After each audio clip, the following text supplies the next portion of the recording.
ज्या वेगवेगळ्या वस्तू खरेदी केल्या जातात त्या खरेदीमध्ये 500 कोटीहून अधिक घोटाळा झालेला आहे। हे वेळोवेळी पुराव्यानिशी मी सिद्ध केलं आहे। जवळजवळ 3-4 महिन्यापासून मी सातत्यानं पत्रव्यवहार करतोय। मुख्यमंत्र्यांच्या कार्यालयाला कळवलं, राज्याच्या मुख्य सचिवांना मी 3 वेळा जाऊन भेटलो, सगळे पुरावे त्यांना सादर केले, चौकशीचं आश्वासन त्यांनी दिलं, परंतु त्यातून निष्पन्न काहीच होत नाही। आणि याच्यामागे असणारे जे कोणी असतील त्याला पाठीशी घालायचंच काम चालू आहे असं एकूणच वातावरण मला जाणवायला लागलेलं आहे।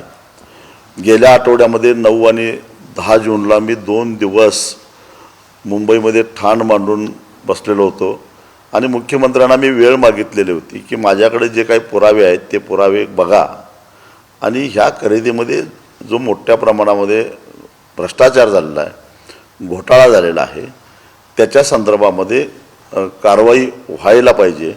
हा करदात्या जनतेचा पैसा आहे आणि त्याची उधळपट्टी कशा पद्धतीनं चालू आहे याची सखोल चौकशी होणं गरजेचं आहे। सुरुवातीच्या काळामध्ये राज्याच्या मुख्य सचिव सुजाता सौनिक यांनी उत्साह दाखवला, त्यांनी स्वारस्य दाखवलं, परंतु मागच्या आठवड्यामध्ये मी जेव्हा त्यांना भेटलो त्यावेळी त्यांनी मला सांगितलं की चौकशीचे आदेश मी दिलेले आहेत आणि जे काय असेल ते आता वरिष्ठच निर्णय घेतील। वरिष्ठ याचा अर्थ महाराष्ट्राचे मुख्यमंत्रीच, कारण गृह खातं त्यांच्याकडेच आहे आणि राज्याचे ते मुख्यमंत्री आहेत। राज्याच्या मुख्य सचिव जर असं म्हणत असतील तर प्रशासनात तरी त्यांच्यापेक्षा वरिष्ठ कोणी नाही आहे आणि मग मुख्यमंत्र्यांनीच निर्णय घेणं अपेक्षित आहे। परंतु मुख्यमंत्री सातत्यानं या विषयावर निर्णय घ्यायला चालढकल करतायत, माध्यमासमोर सांगतायत की पुरावे माझ्याकडे आले तर मी कारवाई करेन आणि पुरावे घेऊन मी भेटण्याचा प्रयत्न करतोय, तर 2 दिवस मुंबईमध्ये थांबून सुद्धा मुख्यमंत्र्यांना 5 मिनिटासाठी वेळ देणं शक्य झालं नाही आणि त्यामुळं शेवटी त्यांच्या कार्यालयामध्ये पत्र देऊन मी परत आलो। हे असं का होतं तर याचं कारण आहे, यातला जो मुख्य ठेकेदार आहे सुनील झंवर, जो खरं तर कुठल्याही सरकारी कार्यालयामध्ये पुरवठा करण्याच्या संदर्भामध्ये अपात्र असलेला माणूस आहे। कारण जळगावच्या प्रसिद्ध अशा रायसोनी पतसंस्था घोटाळा जो 1200 कोटीचा होता त्यातला हा आरोपी आहे आणि जवळजवळ 1.5 वर्षाहून अधिक काळ तो तुरुंगामध्ये होता। त्याला मेरिटवर बेल मिळाला नाही, तर लॉकडाऊनच्या काळामध्ये कैद्यांना जेलमध्ये ठेवणं धोकादायक आहे या कारणासाठी त्याला त्या काळामध्ये बेल मिळालेला होता। तो कुठल्याही प्रकारचा पुरवठा करू शकत नाही, कारण याच्यापूर्वी महिला बालकल्याण विभागाला त्यानं ज्यावेळी टेंडर भरलेलं होतं त्यावेळी वेगवेगळे गुन्हे दाखल झाल्याच्या कारणामुळं त्याला महिला बालकल्याण विभागानं अपात्र ठरवलं होतं, त्या लिस्टमध्ये तो आहे। असं असताना सुनील झंवर असेल किंवा त्याच्याबरोबर अजून 2-3 भुतडासारखे लोक असतील, त्या म्हणून हा जो जेलला माल पुरवठा करायचा जो काय ठेका घेतला आहे, दर पंचतारांकित हॉटेलपेक्षाही जास्त, परंतु प्रत्यक्षामध्ये जो पुरवठा केला जातो तो अत्यंत निकृष्ट दर्जाचा, अगदी हातगाड्यावर मिळतो त्याच्यापेक्षा निकृष्ट दर्जाचा, आणि त्याच्या संदर्भामध्ये सुद्धा वेगवेगळ्या जेल सुपरिटेंडेंटनी दिलेले पत्रसुद्धा आम्ही त्या शासनाच्या निदर्शनास आणून दिलं की याच्यामध्ये निकृष्ट आहे, वास मारलेला आहे, कुजलेला आहे, आरोग्याला अपायकारक आहे, असं असताना सुद्धा त्याच्यावर काही कारवाई झाली नाही। हे कशामुळे होतं याचा शोध घेण्याचा प्रयत्न केला। याच्यामध्ये जे मुख्य सूत्रधार आहेत, तत्कालीन जे तुरुंग अधीक्षक होते, महासंचालक होते अमिताभ गुप्ता आणि ईडीचे जालेंदर सुपेकर, या दोघांच्या बरोबरच इतरही अनेक अधिकारी त्याच्यामध्ये आहेत आणि एवढ्यावर हे प्रकरण थांबलं नाही, तर या सगळ्यांच्या वतीनं शासनाकडं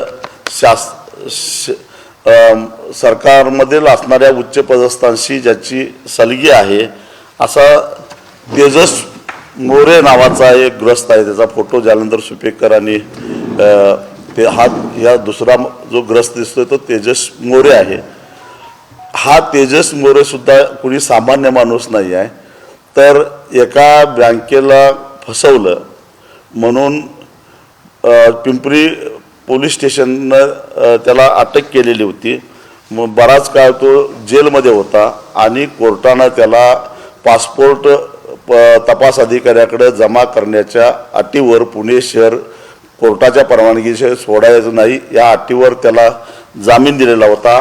असा हा तेजस मोरे याचा मुक्त संचार सगळ्या महाराष्ट्रातल्या सगळ्या जेलमध्ये EDG ऑफिस पुण्याचं असेल किंवा मुंबईचं असेल इथं मुक्त त्याचा वावर असतो.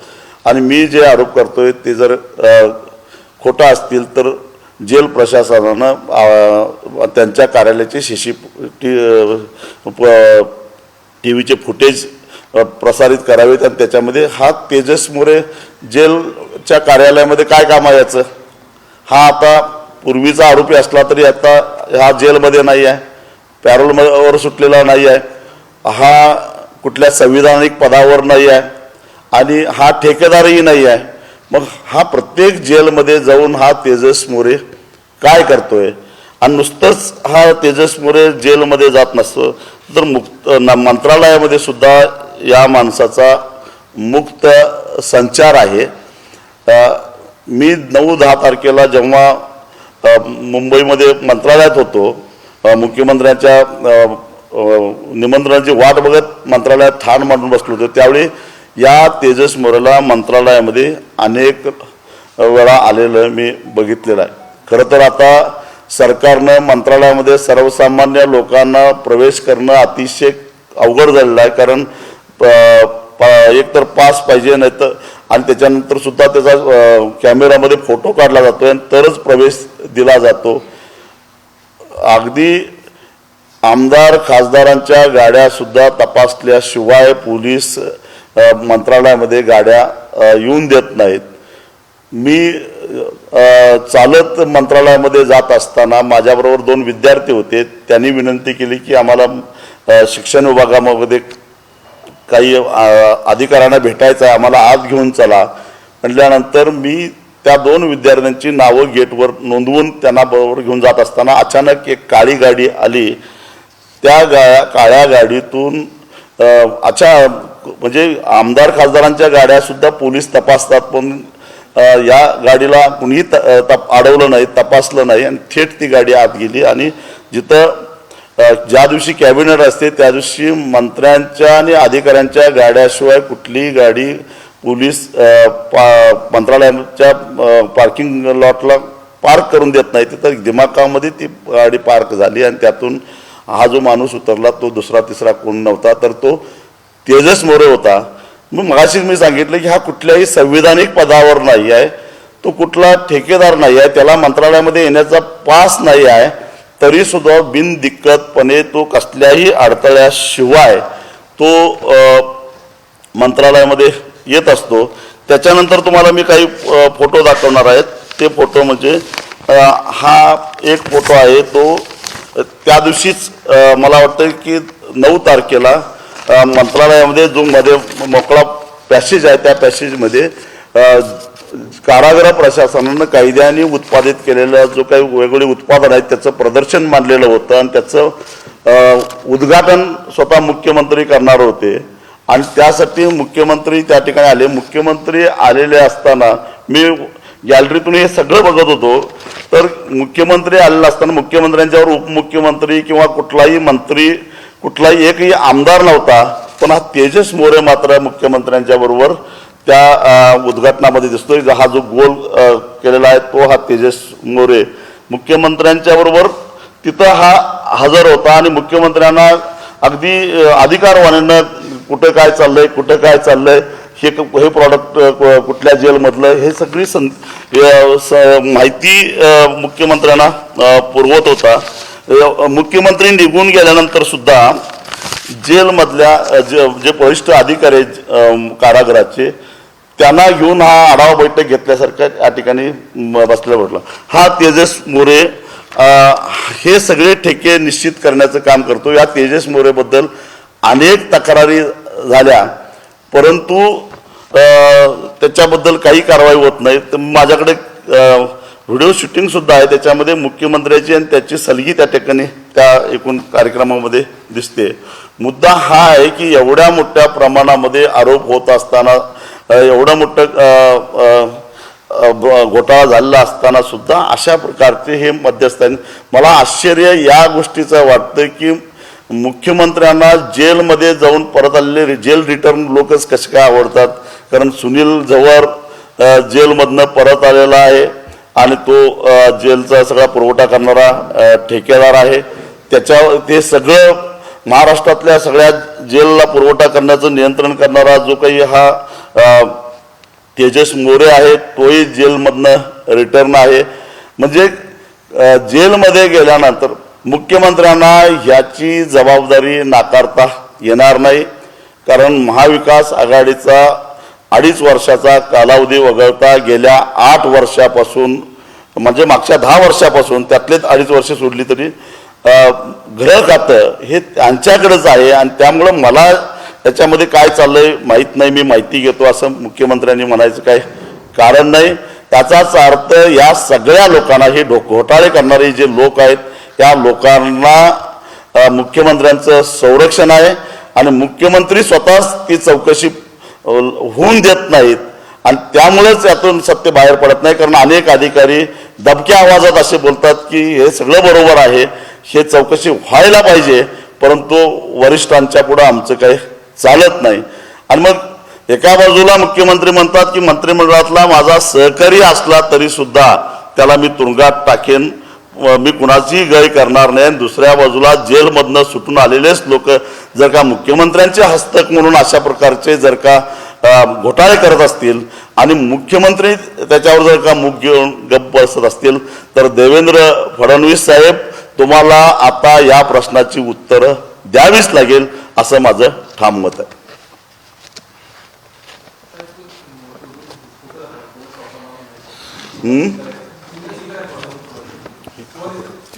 हा सुपेकरांच्या बरोबरचा हा तेजस मोरे. काय करू?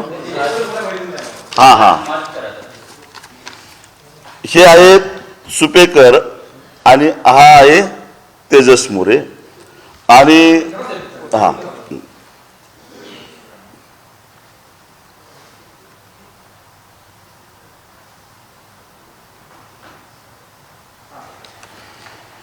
त्याच्यानंतर इथंच त्या मंत्रालयाच्या त्या प्रदर्शनाच्या ठिकाणचा हा फोटो आहे. आणि हा जो गोल केलेला आहे तो तेजस मोरे आहे. हे बाकीचे जेलचे वरिष्ठ अधिकारी आहेत, त्यांच्याबरोबर गप्पा मारत आपला हा बसलेला आहे त्या प्रदर्शनाच्या ठिकाणचा. आणि त्याच्यानंतरचा फोटो आहे तो मुख्यमंत्री जेव्हा येत होते त्यावेळी इथं आहेत मुख्यमंत्री आणि इथं आहे तेजस मोरे. आणि आल्या आल्या पहिल्यांदा मुख्यमंत्र्यांनी तेजस मोरेलाच हात केला, त्याचाही व्हिडिओ माझ्याकडे आहे. बाकी कुणी त्या मुख्यमंत्र्याच्यावर एकही आमदार नव्हता, खासदार नव्हता, कुणी मंत्री नव्हते. इथंही तसंच दिसतं सगळं. आणि हे फोटो मी स्वतः काढले, कारण मी त्यावेळी तिथं प्रत्यक्षदर्शी साक्षीदार होतो. हे सगळं मी माझ्या डोळ्यानं बघितलेलं आहे. कारण मला आश्चर्य वाटत होतं की एवढ्या तक्रारी करून, एवढ्या बोंबाबोंब होऊन सुद्धा ह्याची चौकशी का होत नाही. म्हणून मी या सगळ्या गोष्टीचा शोध घेतला.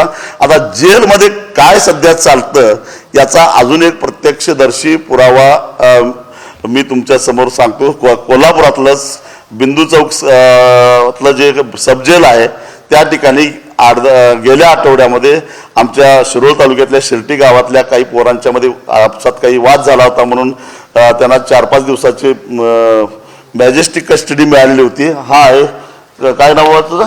शरद भाऊसू गुरव. शरद गुरव हा शिर्टीच आहे, तालुका शिरोळ. आता तू सांग जेलमध्ये तुला काय काय आढळलं? जेलमध्ये कैद्यांची लूटमार करतात आणि 10 रुपयाची वस्तू 20 रुपयाला, अर्धा किलो चिरमुरं 110 रुपयाला विकले जातात तिथं, आणि गायछाप तंबाखुडी 500ला 1 आणि 1000ला 2 अशी विक्री करतात. आणि जेलमध्ये सगळ्या कैद्यांना लुटलं जाते. तिथलं जेवण बघितलं तर एकही दिवस जेवण न जाण्यासारखं जेवण असतं तिथं. सगळा बदला भाज्या, मोठं न सोलल्यालं ना, एकदम असं जेवण बाद. दारू केवढ्याला मिळते? दारू 25,000 रुपयाला बाटली. सगळे रेट काढून आणलाय ना. किती दिवस तसं बाबा तू? 8 दिवस होतो. कैद्यांची लूटमार भयानक आहे तिथं. तर अजून एक प्रकरण आहे. मला नागपुरातनं एक पत्र आलं. मी हे सगळं प्रकरण काढल्यानंतर हे पत्र मला पोस्टानं आलेलं आहे नागपूरचं. महेंद्र नहारकर नावाच्या ग्रस्ताचं आहे. त्यानं मला असं त्याच्यामध्ये लिहिलेलं आहे, हिंदीतलं पत्र आहे, की माझा पुतण्या तिथं काही किरकोळ गुन्ह्यामुळे जेलमध्ये, नागपूर जेलमध्ये होता आणि त्या ठिकाणी त्याला प्रचंड त्रास दिला. एवढंच नाही तर त्याचं लैंगिक शोषण त्या ठिकाणी होतंय, अशा प्रकारची तक्रार करणारे एक पत्र मला नागपूरवरनं सुद्धा आले. म्हणजे महाराष्ट्रातला कुठलंही जेल काही सुरक्षित नाही, आलबेल नाही, असे हे सगळे पुरावे आता चालत आले. आणि अनेक कैदी जे पॅरोलवर सुटून बाहेर आलेले आहेत किंवा शिक्षा बघून बाहेर आलेले आहेत, ते फोन करून सांगतायत की तुम्ही जे काय आरोप करतायत ते फक्त 10% सत्य, त्यातलं फक्त सांगताय, ह्याच्यापेक्षा 90% त्याच्यापेक्षा भयानक प्रकार त्या ठिकाणी जेलमध्ये घडतात, असं अनेक जण आता सांगायला लागलेत. एवढं सगळी माहिती माझ्यासारख्या माणसाकडे उपलब्ध होते, मग मुख्यमंत्र्यांच्याकडे का जात नाही, गृह खात्याला का हे जात नाही, काही ही व्यवस्था सुधारायचीच नाही. कारण तुरुंग हे ठेकेदारांना आणि ठेकेदारांच्या पाठीमागे असणारे त्यांचे जे काही राजकीय गुरु असतील त्यांना चरण्याचं एक साधन आहे, म्हणून या तुरुंगाकडे बघितलं जातं का? म्हणजे एका बाजूला सातत्यानं आरोप होत आहेत की वाल्मिक कराडचे जेलमध्ये लाड होत आहेत, त्याचबरोबर केवळ वाल्मिक कराडचेच नाही, या अशा प्रवृत्तीचे जे लोक असतील त्यांना त्यांचे लाड होतातच, परंतु ज्याच्या पाठीमागे कुणी नाही, जे गरीब आहेत त्याचं पिळवणूक सुद्धा त्या ठिकाणी होतं. हे आता स्पष्ट झालेलं असताना याची चौकशी सरकार का करत नाही, हाच माझा सवाल आहे.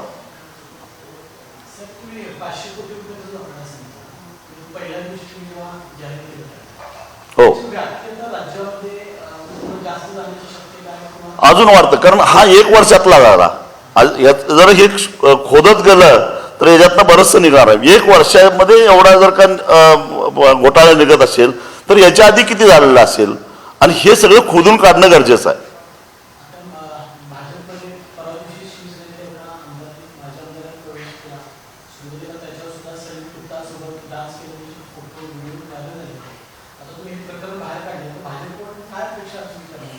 नाही, भारतीय जनता पक्ष म्हणजे स्वतःला पार्टी विथ डिफरन्स असं समजणारा पक्ष आहे, परंतु या पक्षाला अलीकडे जेलमध्ये जाऊन आलेली माणसं का आवडायला लागलेत आम्हाला काय कळत नाही.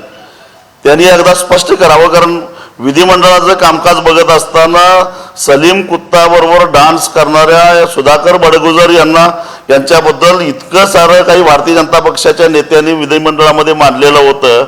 मग हे सुधाकर बडगुजर सुधारक कधी झाले आणि त्यांना पवित्र करून भाजपमध्ये कसं काय घेतलं गेलं? एकतर दाऊद इब्राहिमला फरफटत आणू म्हणणारे दाऊद इब्राहिमच्या इशाऱ्यावर ज्यांनी मुंबईमध्ये बॉम्बस्फोट केला त्यातला मुख्य आरोपी असणाऱ्या सलीम कुत्ताबरोबर जे पार्टी करतात, डान्स करतात, ते आता भारतीय जनता पक्षामध्ये पवित्र व्हायला लागलेलं आहे.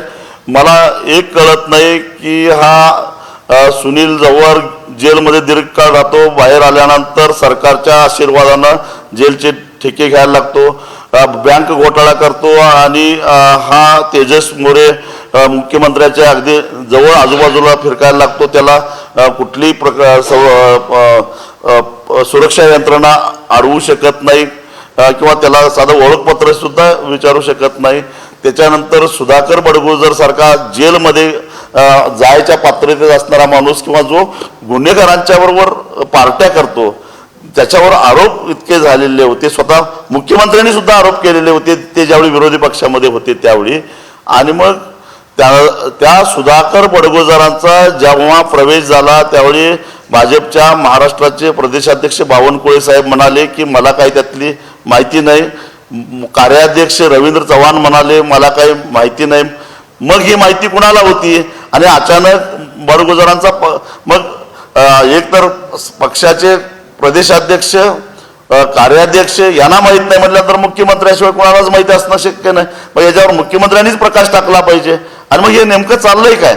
आणि मग अशा प्रकारे गुन्हेगार, भ्रष्टाचारी, घोटाळेबादर, साखर कारखाने विकून खाणारे आज ते पवित्र झालेले आहेत. कारण मी आजपर्यंत देवेंद्रजी पहिल्या टर्ममध्ये 5 वर्ष मुख्यमंत्री होते आणि आता जवळजवळ 6-7 महिने झाले या काळामध्ये IT घोटाळ्याच्या संदर्भातले पुराव्यासहित त्यांना मी सगळे तक्रारी केल्या होत्या.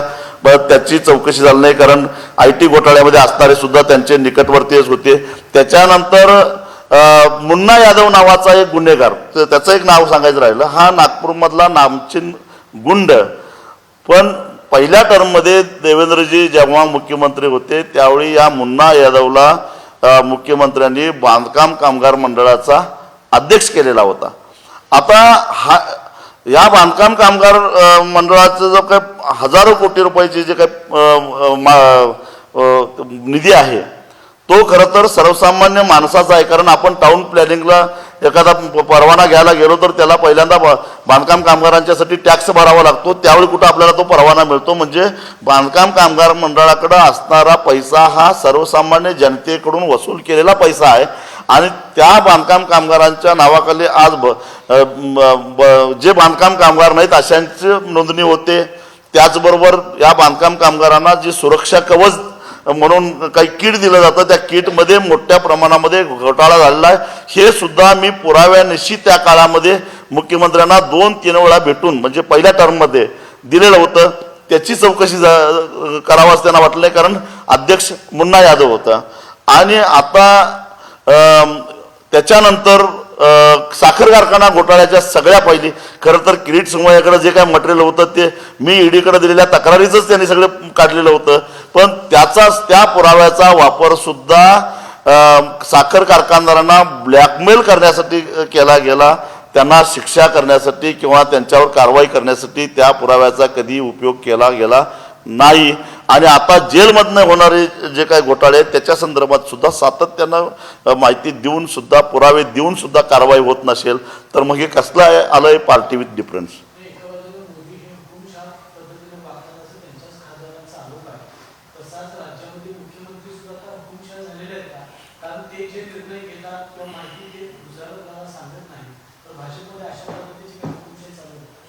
निश्चितच एवढं सगळं होऊन सुद्धा जेव्हा मुख्यमंत्री म्हणतात की माझा सहकारी जरी गुन्हेगार असेल, भ्रष्टाचारी असेल तर तो तुरुंगात जाईल, तर मग गुन्हेगारी प्रवृत्तीचे लोक जर तुमच्याच आजूबाजूला जर का घोटाळत असतील, फिरत असतील, विनासायास कसलंही सुरक्षा कवच भिदून ते त्या ठिकाणी येत असतील तर देवेंद्रजी आता तुम्हीच त्याचा खुलासा केला पाहिजे.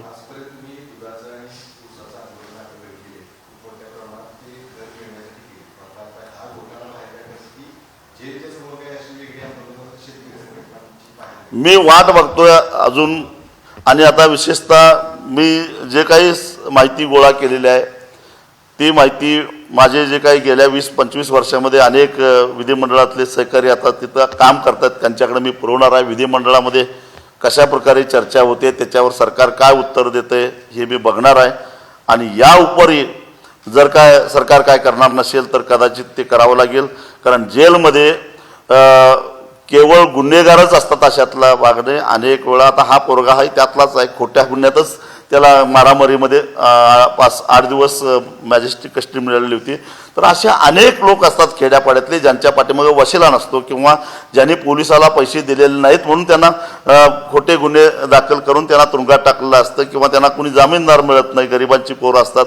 आणि अशा सर्वसामान्य लोकांना सगळेच काही गुन्हेगार नसतात. तेव्हा या लोकांचं शोषण करण्याचा अधिकार यांना नाही आहे आणि त्यामुळं हा मुद्दा घेऊन भविष्यामध्ये याच्यापेक्षाही जोरात मी रान पेटवल्याशिवाय सोडणार नाही. विरोधी पक्षांनी करायला पाहिजे ते काम तुम्ही करणार नाही. विरोधी पक्षांनी जे काम करायला पाहिजे ते तुम्ही करणार नाही. सत्ताधारी आणि विरोधकांचा साठवट आहे असं वाटतं का? कारण विरोधकांचा आवाजच कुठं दिसतो. विरोधकांनी आवाज उठवण्याचा प्रयत्न केला तर त्यांचा आवाज दाबला जातो.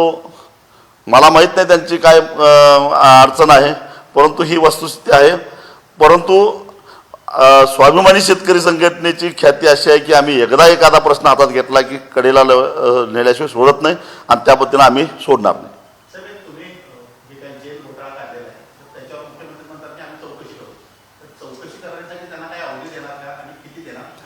किती वेळ आता मुख्यमंत्री सांगतात, मला राज्याच्या मुख्य सचिव सुजाता सौनिक यांनी 1.5 महिन्यापूर्वी सांगितलं होतं की आम्हाला फक्त 1 महिना द्या, ही सगळी माहिती आम्ही काढतो, चौकशी करतो. मग 1 महिन्याच्या ठिकाणी 1.5 महिना झाला तरी चौदा आणि त्या आता उडवाउडीची उत्तर देतात. त्या म्हणतात की आमचं काम आम्ही केलेलं आहे, आता वरिष्ठ निर्णय घेतील. मग वरिष्ठांना निर्णय घेण्यासाठी अवधी कशासाठी पाहिजे? जर प्रशासनानं त्यांचं काम केलेलं असेल तर एक तर ही सगळी जी माणसं आहेत यातल्या एकानं तर मला आबरू नुकसानीचा दावा करायचा नोटीस दिलेली होती त्या जवळनं. मी म्हटलं येच बाबा म्हटलं कोर्टात, त्यामुळे कोर्टात मला माझे पुरावे दाखल करता येतील, जाऊच म्हटलं कोर्टात. पण परत काय त्यानं काय पुढे काय केलं नाही.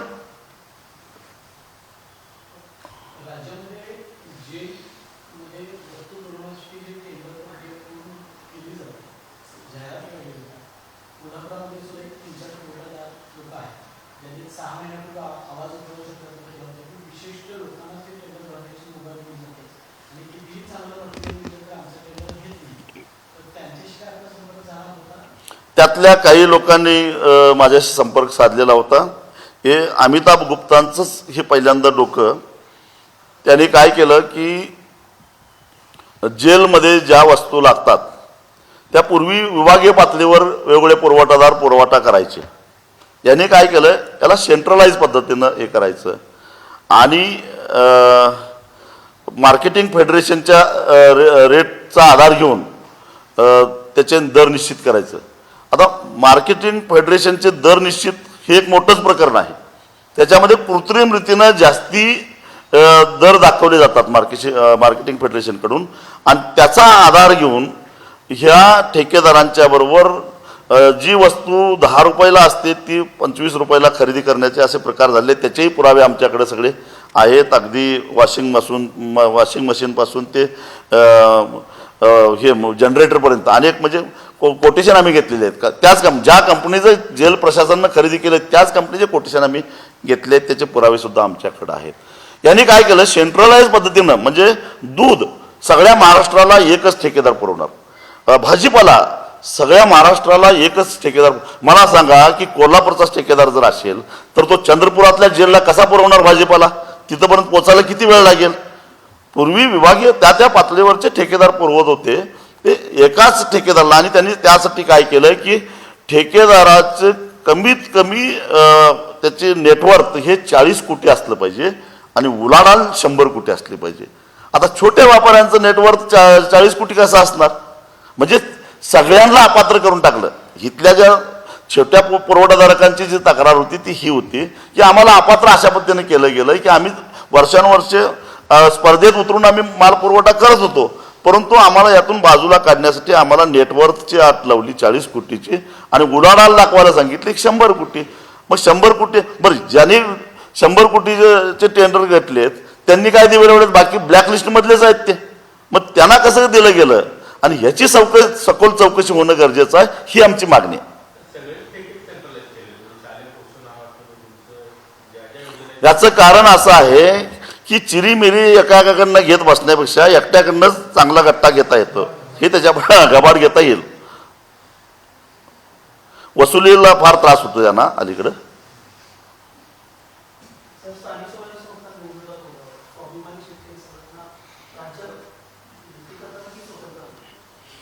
त्या अजून आरक्षण किंवा जिल्हा परिषदच्या मतदारसंघाच्या रचना कशा असणार आहेत हे अजून ठरणार आहे.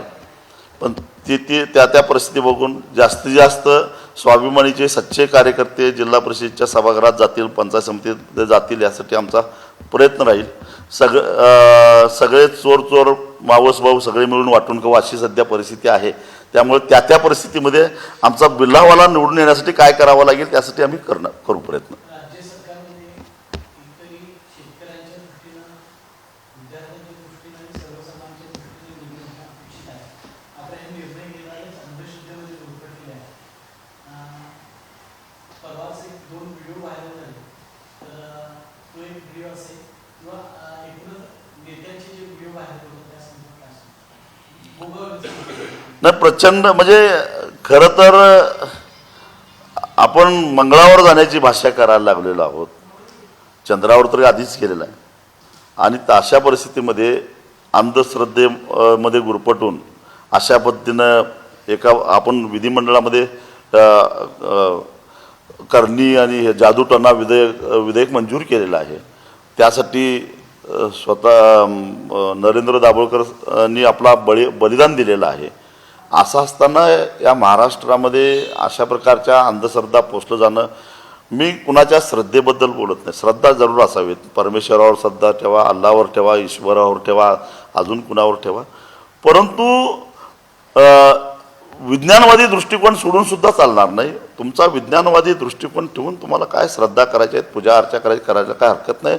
परंतु आज जे काय चाललंय आमच्या उदगावला, तर काय बघितलं तुम्ही आता सगळं बघायला लागलं की स्मशानामध्ये जाऊन पूजा अर्चा करण्यासारखं असं होत असताना मग असं आहे की आता राज्यकर्तेच जर का जे करत असतील तर मग सामान्य जनतेला दोष कसा द्यायचा. मी त्या उदगावच्या माणसाला दोष देत नाही. जर महाराष्ट्राच्या मंत्रिमंडळातला मंत्रीच जर का अशा प्रकारचं जर का पूजा अर्चा आणि त्या ह्याच्या भाकड कथावर विश्वास ठेवत असेल तर सामान्य माणसानं ठेवलं तर आश्चर्य वाटायचं काही कारण नाही.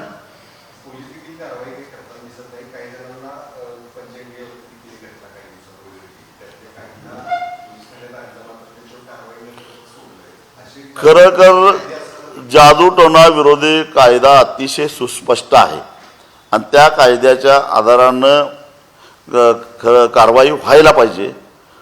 परंतु कारवाई होत नाही याचाच अर्थ राजकीय हस्तक्षेप होतो. ह्याच्यापेक्षा आणि वेगळं काय. निश्चितच त्यांनी पूजा कशासाठी केली हे स्पष्ट केलं पाहिजे. काय नेमकं कसली पूजा होती. आम्ही आषाढी एकादशीला मुख्यमंत्र्यांनी पूजा का केली ह्याला आक्षेप नाही घेत, लक्षात ठेवा. मग ही कसली पूजा होती, काय होती ते सांगितलं पाहिजे ना. काल मुख्यमंत्र्यांनी राज्यातील रस्ते कामांचा आढावा घेतला. वेगवेगळे मोठे रस्त्यांचे प्रकल्प आहेत, त्याच्यामध्ये शक्तीपीठ प्रकल्प वेळेत पूर्ण करा असे अधिकाऱ्यांनी निर्देश दिले. आणि दुसरं, उद्या सांगलीपासून काही जिल्ह्यामध्ये मोजणी प्रत्यक्ष सुरू होणार आहे. तर आपली स्वाभिमानीची भूमिका एक तर शक्तीपीठ महामार्गासंदर्भातली माहिती अजूनही रस्ते विकास महामंडळ द्यायला तयार नाही. ते म्हणतात आम्हाला अजून काही माहिती नाही आहे. मुख्यमंत्री म्हणतात की लवकरात लवकर पूर्ण करा. रस्ते विकास महामंडळाचे अधिकारी म्हणतात आमच्याकडे काही अजून माहितीच नाही. कुठून जाणार आहे, किती कसा जाणार आहे, काही माहिती ते द्यायला तयार नाही. शक्तीपीठ महामार्ग हा का गोपनीय आहे काय. म्हणजे काही पाकिस्तानचे ड्रोन येऊन ते बॉम्ब टाकून तो उद्ध्वस्त करतील आणि त्यामुळे ते गोपनीय ठेवलेलं आहे का. काय नेमकं याच्या पाठीमागं. आणि मग दुसऱ्या बाजूला सर्वे होताना दिसतो. मग रस्ते विकास महामंडळालाच अंधारात ठेवून एकतर रस्ते विकास महामंडळाच्या अधिकाऱ्यांना माहिती देऊ नका असे आदेश दिलेले असले पाहिजेत. मग ते दिलेलं असेल तर ही माहिती गोपनीय आहे का, मग तसं त्याचा खुलासा करावा. नसेल तर रस्ते विकास महामंडळाच्या प्रशासनाला किंवा अधिकाऱ्यांना अंधारात ठेवून हा सर्वे कोण करायला लागलाय. पण माझी माहिती अशी आहे की सर्वे खाजगीकरणातून करण्याचा प्रयत्न होतोय, पण 12च्या 12 जिल्ह्यामध्ये त्याला विरोध होतोय. अनेक ठिकाणी दगड मारून शेतकऱ्यांनी ड्रोन पाडलेले आहेत. सॉईल सॅम्पल घ्यायला गेलेल्या ट्रॅक्टरच्या टायरी फोडलेल्या आहेत. आणि इथून पुढं सुद्धा तसंच होणार आहे. 50,000 कोटी रुपये कमावण्यासाठी ते वाटेल ते प्रयत्न करतील, दमन नीतीचा अवलंब करतील. परंतु शेतकऱ्याची जमीन वाचवण्यासाठी आणि भविष्यामध्ये महाराष्ट्रातल्या त्या रस्त्यावरून प्रवास करणाऱ्या प्रवाशांच्या खिसा कुणी कापू नयेत. कारण हे 86,000 कोटी आज त्याचा DPR आहे, परंतु जसा समृद्धीचा DPR वाढत वाढत गेला तसा हा 2 लाख कोटीपर्यंत जायला काही वेळ लागणार नाही आणि हे 2 लाख कोटी रुपये त्या रस्त्यावरून प्रवास करणाऱ्या प्रवाशांच्या खिशातून टोलद्वारे जाणार आहेत. त्यामुळं हा दरोडा आम्ही पडून देणार नाही. शक्तीपीठचं नोटिफिकेशन रद्द झालेलं GR मंत्री मुख्यमंत्री दाखवलं होतं. आता सत्तेत आल्यानंतर ते म्हणतात की मुख्यमंत्री जर का करायचं असेल शक्तीपीठ तर करण्याची भूमिका घ्यायची. ही भूमिका बदलल्यावर मुश्रीफांची भूमिका बदललेली आहे याबद्दल कुणाची भूमिका काय आहे आणि कुणी कशी भूमिका बदलली याच्याशी आम्हाला काही देणं घेणं नाही, पण आम्ही शक्तीपीठ महामार्ग होऊन देणार नाही, कारण त्याची आवश्यकता नाही आहे. मुळामध्ये शक्तीपीठ महामार्गाला समांतर असणारा कोल्हापूर ते नांदेड हा महामार्ग आहे आणि हा महामार्ग सध्या तोट्यात आहे. तो तोट्यात असताना कारण जिथं राष्ट्रीय महामार्ग प्राधिकरणाला दररोज एका टोलवरून 40 लाख रुपयाचं कलेक्शन अपेक्षित असताना तिथं केवळ 9 आणि 10 लाख रुपये कलेक्शन होत असेल तर तो तोट्यात आहे. म्हणजे क्षमतेच्या केवळ 25% तो रस्ता चालत असताना दुसरा रस्ता केवळ कुणाला तरी पैसा कमावता यावा, कुणाला तरी ठेका देता यावा, कुणीतरी मालामाल व्हावं म्हणून महाराष्ट्राच्या तिजोरीवर कुणी दरोडा टाकत असेल तर आम्ही पडून देणार नाही. पण शक्तीपीठ प्रकल्पाला एका दिवसा विरोध होतोय, तसं दुसऱ्या बाजूला तो प्रकल्प झाला पाहिजे असे काही समर्थक आहेत, त्यांचा मेळावा पण झालाय. ते जे समर्थक होते व्हायला पाहिजे म्हणणारे त्यांनी आपले गट नंबर सांगावेत. त्यांच्या शेतातून जातोय काय, ज्याला अधिकार आहे, ज्याच्या शेतातून रस्ताच जात नाही त्याला काय अधिकार आहे बोलायचा, करा म्हणायचा. बरं, विकासाच्या मुद्द्यावरून ते जर समर्थन करत असतील तर या प्रश्नाचं उत्तर द्यावं की एक राष्ट्रीय महामार्ग तोट्यात असताना त्या रस्त्याला समांतर असा दुसरा महामार्ग करण्याची गरज आहे काय? विकासाच्या पुजाऱ्यांनी सांगावं आता मला. सरकारने शिवसेनेचं वर्धापन केलं होतं. 2 वेगवेगळी भाषणं झाली. उद्धव ठाकरेंचं भाषण झाल्यानंतर उपमुख्यमंत्र्यांचं भाषण झालं. उद्धव ठाकरेंनी किंवा त्या शिवसेनेला यापूर्वीच आम्ही मारून टाकलेला आहे अशा पद्धतीचं वक्तव्य केलं होतं. त्या संपूर्ण राज्यात कसं बघता एकूणच या सगळ्या मला असं वाटतं की मुळामध्ये स्वर्गीय बाळासाहेब ठाकरे यांनी शिवसेना ही मराठी माणसाचं हितासाठी म्हणून मुंबईमध्ये स्थापन केलेली होती. त्याची व्याप्ती नंतर महाराष्ट्रामध्ये वाढली, पण मूळ शिवसेना मुंबईमध्ये मराठी माणसावर अन्याय होतो यासाठी स्थापन झालेली होती. आणि आता मराठी माणूस मुंबईमध्ये हळूहळू कमी होत चाललेला आहे, त्याच्या अधिकारावर आक्रमण व्हायला लागलेलं आहे. आता अगदी हिंदी सक्ती करण्यापर्यंत मजल गेलेले आहे. एक दिवस मुंबईची राष्ट्रभाषा हिंदी झाली तरी सुद्धा काही आश्चर्य वाटायचं काय कारण नाही. अशा वेळी जे भूमिपुत्र आहेत, स्थानिक आहेत, मूळचे मुंबईकर कोण आहेत? मराठी बोलणारे, मराठी भाषिक आहेत, ते कुठल्याही जाती धर्माचे असोत, पण त्यांच्यावर अशा प्रकारचं अतिक्रमण होत असताना, त्यांच्या अधिकारावर आक्रमण होत असताना शिंदे साहेबांची शिवसेना त्या तडफेनं आवाज उठवते का? उठवत नसेल तर मग त्यांना खरोखरच बाळासाहेबांचं नाव घ्यायचा अधिकार आहे का? त्यांनीच तपासून बघावं. साहेब, मे महिन्याच्या अखेरीला जोरात पाऊस झाला, आता सुद्धा पाऊसमान जास्त आहे आणि यावर्षी पाऊस जास्त पडणार सांगितलं. पंचगंगेची पाणी पातळी एका रात्रीत 12 फूट वाढली. शिरोळमध्ये पण तसंच कृष्णा नदीमध्ये वाढली. पिंपरगी धरणाचं आणि आलमट्टीमध्ये सध्या पाणीसाठा जास्त आहे. तर हे पुराठा निमंत्रणीनं असं सगळं वातावरण आहे. अशा परिस्थितीत केंद्रीय जलाशयाची जी काही तत्त्व ती पाळली जात नाही. पाणीसाठा किती असावं त्या संदर्भात कालच मी जिल्हाधिकाऱ्यांची भेट घेऊन, काल नाही मला वाटतं परवाच्या दिवशी भेटलेलो होतो आणि त्यांना आठवण करून दिली. कारण माझ्या माहितीप्रमाणे आलमट्टीच्या पाणी पातळी नियंत्रण करण्यासाठी बेळगाव आणि कोल्हापूर जिल्हाधिकाऱ्यांची नेमणूक केलेली आहे. तर 500 जूनमध्ये साधारणपणे 513 मीटर एवढी पाण्याची पातळी असणं गरजेचं आहे. असं असताना 515पर्यंत आलमट्टीची पाण्याची पातळी गेलेली आहे. मग ती कधी 517पर्यंत जाऊ शकते आणि 15 ऑगस्ट नंतर 517च्या वर पाण्याची पातळी करायची. मग 2 मीटरचाच फक्त गॅप आहे. त्यामुळं हे धोकादायक आहे. कधी ढगफुटीसारखा प्रकार होऊ शकतो, अतिवृष्टी होऊ शकते आणि ते झालं. आणि आधीच 515च्या लेवलला जर पाणी असेल तर आपल्याला आलमट्टीच्या बॅकवॉटरचा त्रास होत नाही. तर आलमट्टीच्या दिशेनं पाण्याचा जो प्रवाह आहे त्या प्रवाहाचा वेग कमी होतो आणि त्यामुळं पाण्याची फूग वाढते. ह्या गोष्टीचा आपल्याला त्रास होतो आणि त्यामुळं जेवढं पाण्याची पातळी वर येईल तेवढं कृष्णेच्या प्रवाहाचा वेग कमी होईल आणि वेग कमी झाला तर डोंगरातलं आपल्याकडे येणारं पाणी वेगात येणार आणि पुढे जाणारं पाणी हळू जाणार, मग राहिलेलं पाणी पसरणार. उदाहरणार्थ जुलै महिन्यामध्ये जवळपास 5.5 लाख क्युसेक पाणी कृष्णेमधून वाहत असतं. अशा पद्धतीनं जर आलमट्टीच्या पाण्याची पातळी वाढली तर त्यातले साधारणपणे 4 लाख क्युसेकच पाणी पुढे जातं, 1 लाख क्युसेक पाणी मागं राहतं. तोपर्यंत परत पाठीमागचं येतं आणि ते पाणी वाढत जातं. म्हणून 25 ते 35 दिवसापर्यंत पाणी कोल्हापूर जिल्ह्यामध्ये रेंगाळतं. आणि ह्या सगळ्या तांत्रिक बाबी समजावून घेऊन खरं तर जागतिक बँकेनं सुद्धा ह्याच्यावर बोट ठेवलेलं आहे. आता आम्ही दुसरी तक्रार केली की जागतिक बँकेनं काही निधी मंजूर केलेला आहे म्हणून गटारी करत बसू नका. नदीच्या प्रवाहात जे अडथळे आहेत ते अडथळे पहिल्यांदा काढा. ह्या संधीचा फायदा घेऊन कोण शहरातले गटारे साफ करायला लागलेलं आहे, याला काय उपयोग आहे त्याचा? खरं ती आम्ही तक्रार केली की तुम्ही पहिल्यांदा त्या पैशाचा उपयोग करून जे नदीवर पुलं आहेत त्या पुलाच्या दोन्ही बाजूला जे भराव आहेत त्या भरावातला पाणी पास होत नाही. कारण पाण्याची पातळी पाऊस पडला, पात्राबाहेर पाणी ज्यावेळी पडतं त्यावेळी पुलात फक्त पात्रातून पाणी पुढे सरकतं, पण बाहेर पडलेल्या पाण्याला पुढे जायला जागा राहत नाही कारण पुलाचा भराव असतो. त्या ठिकाणी कमानीचे पूल बांधून ते पाणी पास व्हायला पाहिजे. त्यात कोल्हापूर जिल्ह्यामध्ये असे अनेक पूल आहेत. केवळ आलमट्टीच जबाबदार आहे अशातला भाग नाही, कोल्हापूर जिल्ह्यामध्ये असणारे पूल सुद्धा त्याला जबाबदार आहेत हे समजून घेतलं पाहिजे.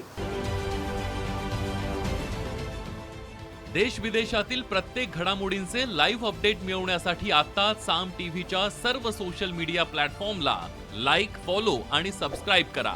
तसंच सर्व नोटिफिकेशनसाठी बेल आयकॉन प्रेस करायला विसरू नका.